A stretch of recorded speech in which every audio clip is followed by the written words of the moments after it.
Heads up, this podcast isn't therapy. It's bold, blunt, and irreverent, but it's not a substitute for professional help. Full disclaimer is in the blurb below. Okay, let's clean this one up, because today I'm going to be talking about gaslighting, the mind game that rewrites your reality, and it's bandied about everywhere and anywhere these days. So, what it is, it shows up a lot in real relationships. You remember something very clearly. They say it didn't happen. You bring up the hurt, and then they say you're too sensitive. You get really angry, righteously angry, and they say you're overreacting. You then begin to doubt your memory, your feelings, and your sense of what's real. That's not a disagreement. That's not a communication mismatch. That might be gaslighting. It doesn't always come from a narcissist, and it doesn't always come with shouting. But it always ends the same way. You stop trusting yourself, essentially.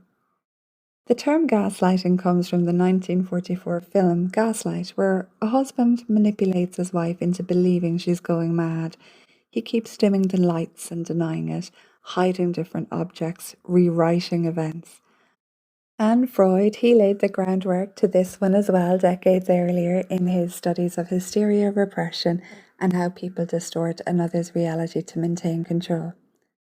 Modern psychoanalytic thinkers such as Stern and Jung and Dorpat, they frame gaslighting as a systemic form of psychological manipulation, where the aim is to undermine another person's perception in order to avoid guilt or to maintain dominance or to erase inconvenient truths.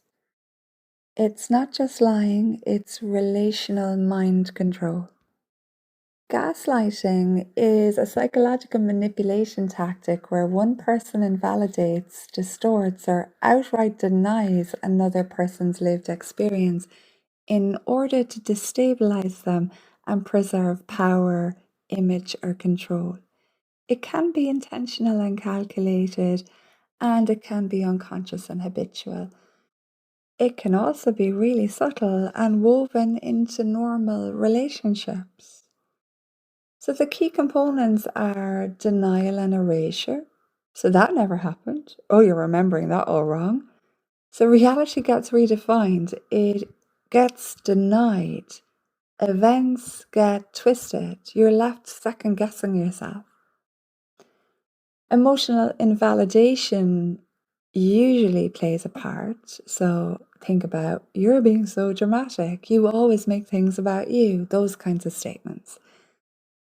Your feelings become a flaw when you express them. The problem isn't what they did, it's how you feel about it. And then there's a reversal and blame shifting. Oh, if you weren't so insecure, I wouldn't have to act this way. So you end up apologizing for noticing the very thing that hurt you. So let me give you some examples. Take a lady who confronts her partner about repeated flirtation and he says she's paranoid. Months later, he actually admits to cheating. Maybe she brings up an old wound and he says, I already said sorry, are you ever going to let it go? And her father might have ridiculed her as a child and then told relatives, oh, she's always been too emotional. And then if we take another example, perhaps you have a guy and he recalls being neglected emotionally. His mother says, oh, but you had a perfect childhood.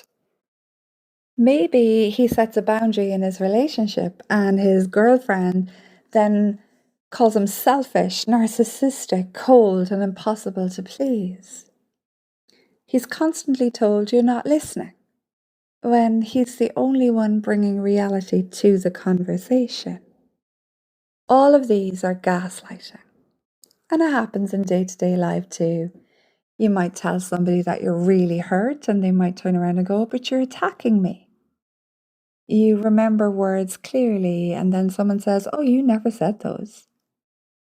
You might begin apologizing for how you feel, even though you've done nothing wrong. You leave the conversations confused, ashamed, and unable to explain why. You start documenting things just to feel sane.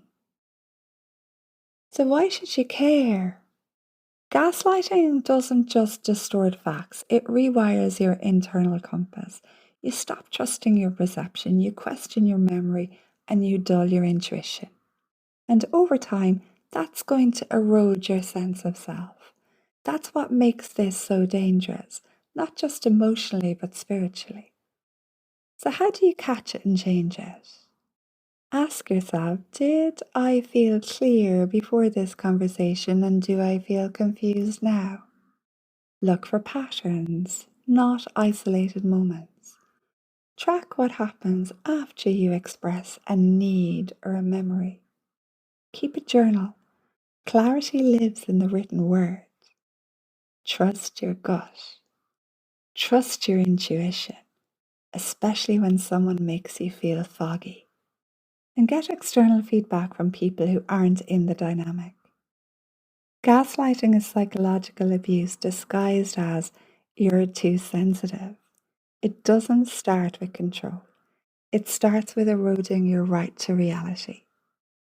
So gaslighting doesn't convince you they're right. It convinces you you're wrong, and that's how they win.